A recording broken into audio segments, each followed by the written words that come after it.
Hello everyone, and welcome to another beer review, my little sausages. Yes, right, so today we're on to a bit of a different one. Now this is another extra one for Christmas Eve. I did a Yorkshire bitter and I'm doing this one as a little extra. Now, there's a little caveat I need to turn around and say, I didn't buy this, and after seeing the prices of it I decided not to buy it to review. I thought, bugger that. I was thinking that's a bit too expensive. It's nucleated that glass. Sorry. So yeah, I got this as a Christmas present. My wife and my youngest boy gave me this because they knew I was coming to Scotland and they were heading off to Russia for Christmas and the festive period. So the two of them had got me a box of this stuff with I think there was a lager, a pilsner, a session beer, and an IPA. So I will be doing them.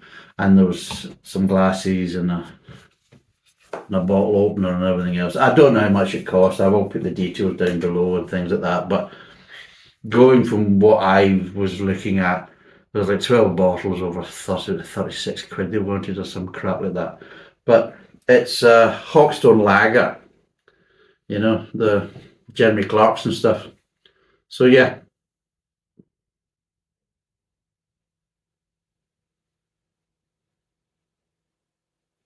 So yeah, this is the situation. So it's 330ml bottle. It's supposed to be a premium lager. That was another thing that kind of annoyed me. I mean, there's a lot of, we'll be discussing this in the comments about breweries, what they're charging, and on average it's the cases of 12 bottles are going to set you back usually over 30 quid now, not including delivery.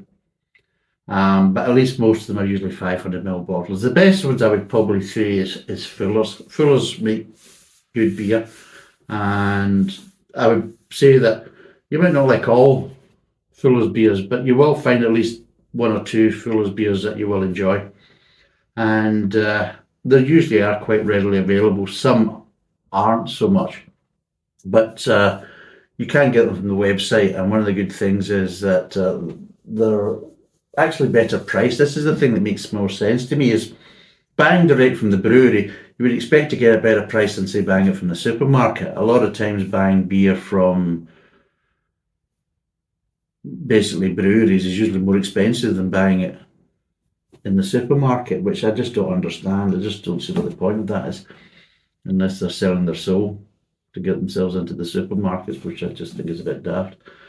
But Fuller's I like is because, like, you can buy a lot of their products, 8 bottles for 14 quid, and again, if you reach certain amounts you'll get free delivery and things like that, but again it's just a bit more sensible pricing, so you're getting good quality beer but you're getting it at a more normal price. And one of the things is price per bottle is actually cheaper than buying it in the supermarket if you're buying these kind of 8-packs, whereas a 330ml bottle of this, and they want 12 of them for roughly about 36 quid, you're thinking, you're kind of ripping the piss a bit. I think you are paying for the Jeremy Clarkson kind of association and kind of brand to it.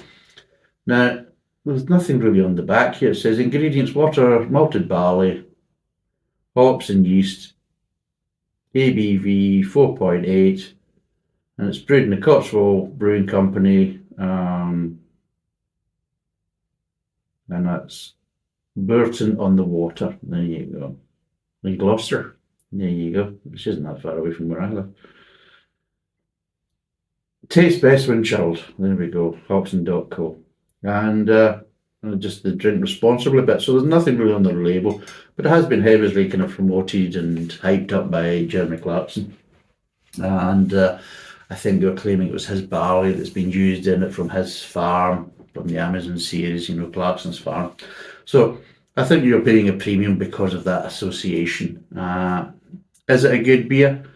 Well, hopefully it is. But even if it's a good beer, I still think it's overpriced. That's the honest kind of reaction from me, is for a 330ml bottle, I mean, seriously, 36 quid for 12 of them, and you think, that's just over the score. It doesn't matter how good it is. I mean, Fuller's, let's be totally honest, it's not going to be any better than what you're going to get from Fuller's. And Fuller's use premium ingredients, and they're not charging that. Timothy Taylor's, yeah, they're using premium ingredients and they make some really good beers. And yeah, while they're basically charging roughly about the same for 12 bottles, you are getting 500ml bottles and not 330ml bottles. So again, come off it. So there's that. And I've noticed there was 2 glasses that came with the kit. So you've got this half-pint glass, which I'm going to use, and they also had a pint glass. Why did they give me a pint glass unless I'm going to do multiple bottles into the glass? Because at the end of the day, I put this in the glass. It's not going to look very good. But I do notice there's a bit of nucleation on the bottom of this one. I don't know if there's one on the pint glass, but there is some nucleation on this one. So it should have a good head on that basis. So let's crack it open and see what it's like. I'm a bit late to the party, but at the end of the day, I wasn't planning to go to that party because the price they were charging, they can go and bugger themselves, so there you go. So, for people on the podcast, I think normally it would be a 1 finger head. Is about 1.5 finger head. You can see how it's going off with that nucleation at the bottom to try and kind of make it more fizzy and more vibrant and everything else. So there you go. Marvellous. The Hawkstone. So, was it smell?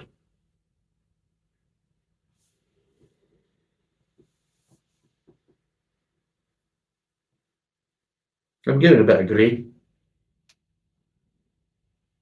and slightly kind of light generic beer smells, but I'm not really getting any hops. Getting a bit of grain. Not really getting malt.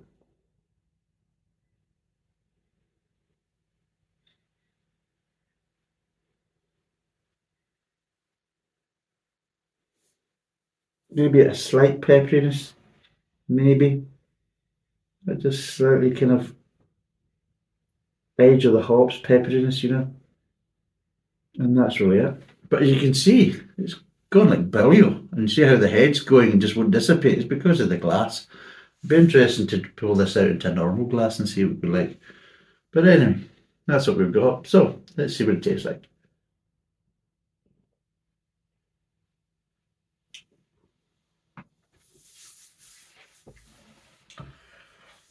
Well, first thing I do notice is there was 2 things I kind of noticed. There's a wee bit of hop in there, but nicely controlled, funny enough. It's actually not too bad, actually. And I noticed little honey tones as well, just ever so slight honey tones. But although it's in a nucleated glass and you're getting all this kind of looks naturally, the mouthfeel isn't bad actually. It's quite soft in the mouth for a lager. But you expect it to have a little bit more carbonation, just a little bit more kind of how would you say, friction in the mouth with the carbonation, but no.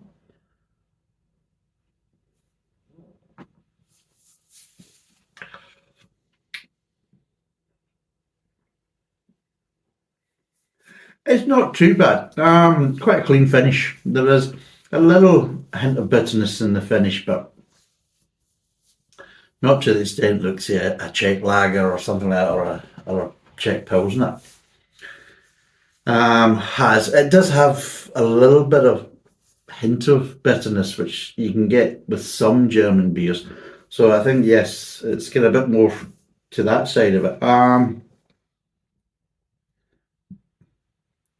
But it's quite clean. It's light as well, but there is a little bit of hops there. Like I say, just little kind of honey tones. And there is quite a good level of sweetness. But yeah.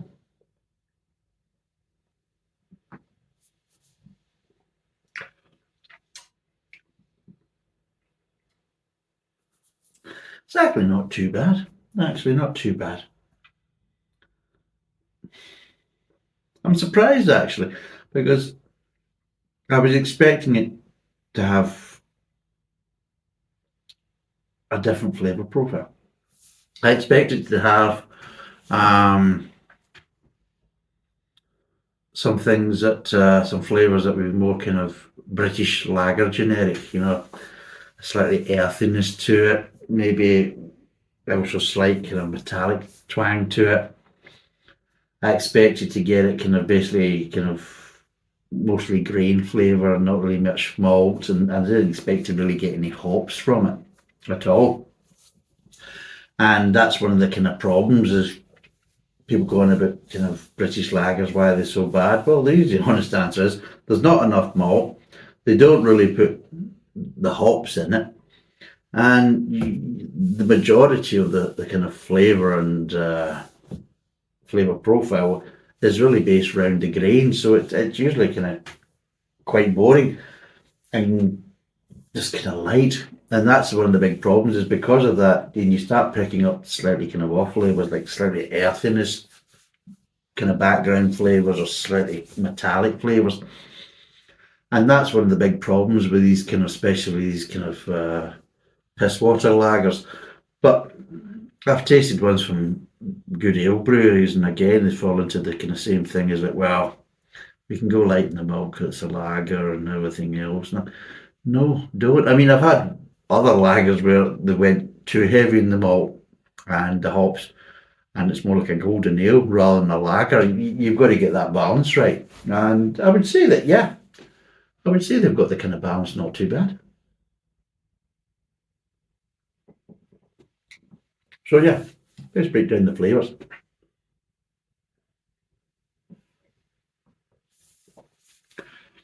Okay, you get a bit of malt at the front, bit of grain, and you get this little bit of sweetness. But you're starting to get just near the end of the front of the mouth, just that sweetness is just giving you ever so slight light honey tones, which again kind of progress onto the mid tongue. And yeah, you just ever so slightly get a little hoppy accent. A light pepperiness and maybe a very light floralness as well. And that's where you're identifying, that's how you can identify them as hops. Is that ever so slight light pepperiness and a little light floralness. And I'll put all the details down and hopefully I can give you the malt and the hop kind of the hops used in this beer. If I can find it. And yeah.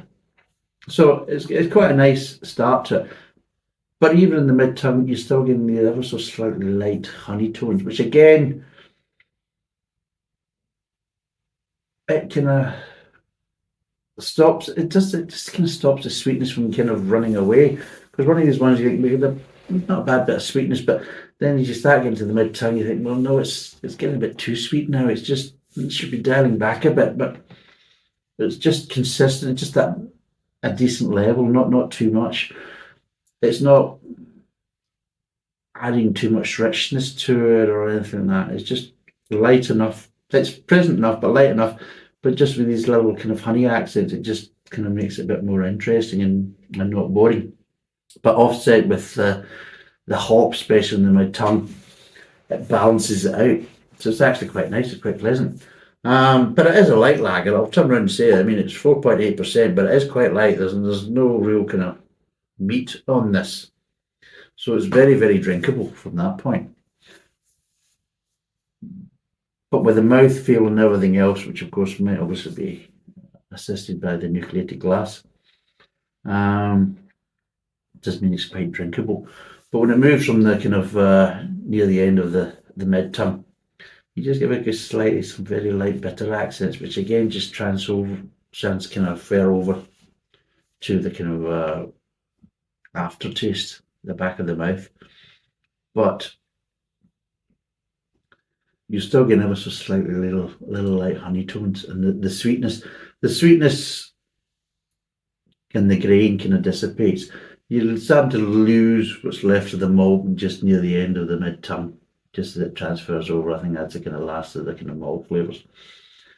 But you've still got a little accent of honey tone. The sweetness kind of dissipates along with the grain.